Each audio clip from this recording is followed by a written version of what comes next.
welcome once again. Today I get the pleasure of having a quick chat with Mr. Joshua Yap, superstar, REMAX, River City rock star. He's a great young dude. I love this kid. Weird being called a kid, I suppose, hey? Nah, awesome guy. He's been with our office and licensed since 2018. And today I think we're going to share some tips on, what you've learned in the first couple of years as an agent, right? And maybe some things that people can embrace and take on as they start their career, or things to avoid doing, learn from your mistakes, right? For sure. Yeah, so thanks for joining me today. I appreciate you and your time. Let's talk a little bit about what have you learned since starting in real estate?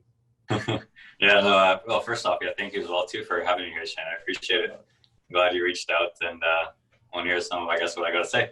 Yeah, I appreciate that. That's great. First, kind of first few years of real estate, definitely a lot of the things you pick up and learn.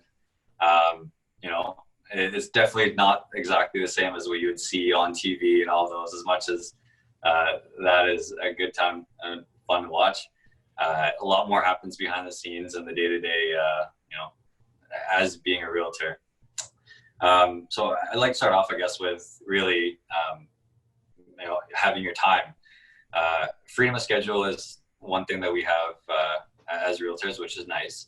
But at the same time, it's almost your responsibility as well to make sure that that schedule is filled and you're following that, according to. And from Shane, actually, where I remember time blocking. Shane, he's very, very good at that. If you look at his schedule, I know it's all blocked off. And that's something I'm trying to incorporate as well too into my career and my business. And I'm sure Shane can speak on that as well too. Yeah, how important that is. Yeah, one of the things that you're talking about is being specific with what you're doing on a daily basis, and the flexibility in our schedule as business owners. It's a blessing and a curse, right? And so it's easy to do two things. It's easy to not have anything scheduled and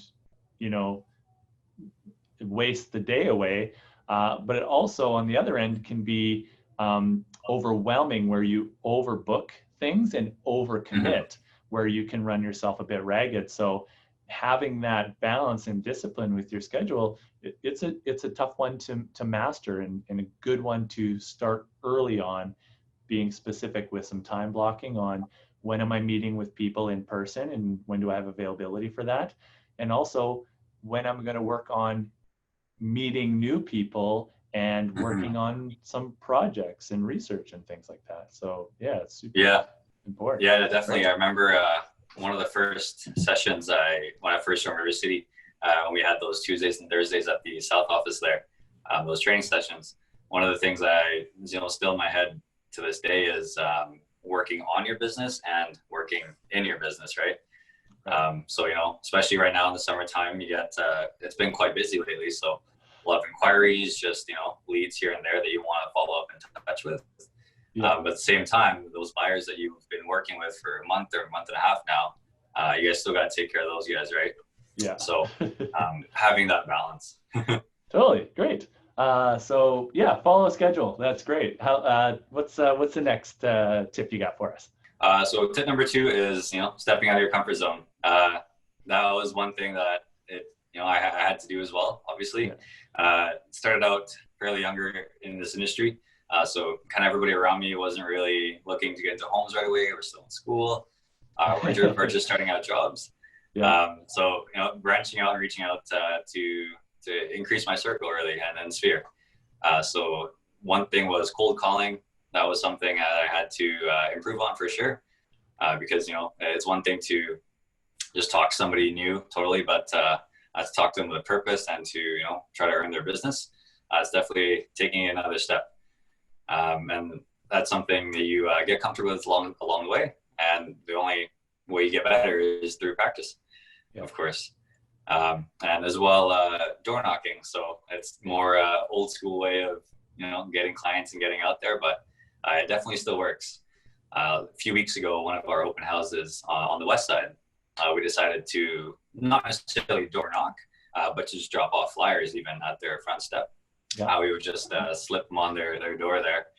And I had a few actually that came to the open house from those flyers. So, and then that right there shows that tried and true, it's proven. It works. I got a couple of points out of that. Is that so you are taking care of your sphere, but your sphere is a much younger group of people and maybe not quite ready to buy their first home yet. And so so you had to expand your network and start to try to meet new people. And it's funny that like your best friend was a stranger to you at one point, and now they're your best friend and you would, do anything for them.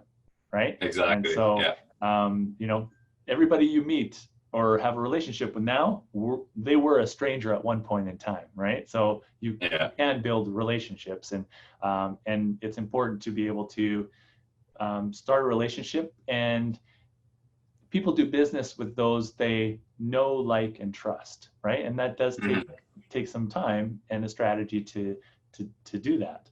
And then what I saw was that with even soft knocking, right, where you're not having those connections, you're doing what you can and following a system to reach out to the most amount of people as possible, and find ways to connect with them. So that's great, and good for you for stepping out of your comfort zone. That's where people grow, right? So yeah, exactly. That's true. And we have a tip number 3. So on to tip number 3. If you have the opportunity to do so, I highly suggest joining a real estate team. Of course, not only do they have agents and a team lead that have been in the industry, of course, a lot longer, can pass me down some information and help you out in that sense. But having teammates around you, that accountability, and admin staff that can, while you're out showing homes, do a little bit of paperwork for you if you need. Definitely a lot of great resources to be found within joining a team, and of course the whole leads aspect, right? A lot more opportunities on that side of things as well. Great. Yeah, I love that. So early on, some great tips. Growing your network, I think, was a big one. Getting out of your comfort zone is super important. And I think having that accountability partner in form of a team, a mentor, a buddy at the office or what have you. And I think that goes a long way to have that regular check-in, support, and accountability. It can make a big difference in your career. So thanks. Great tips. Solid gold there. I appreciate your time today, Josh. Thanks so much, buddy. No, 100%. Thank you, Shane.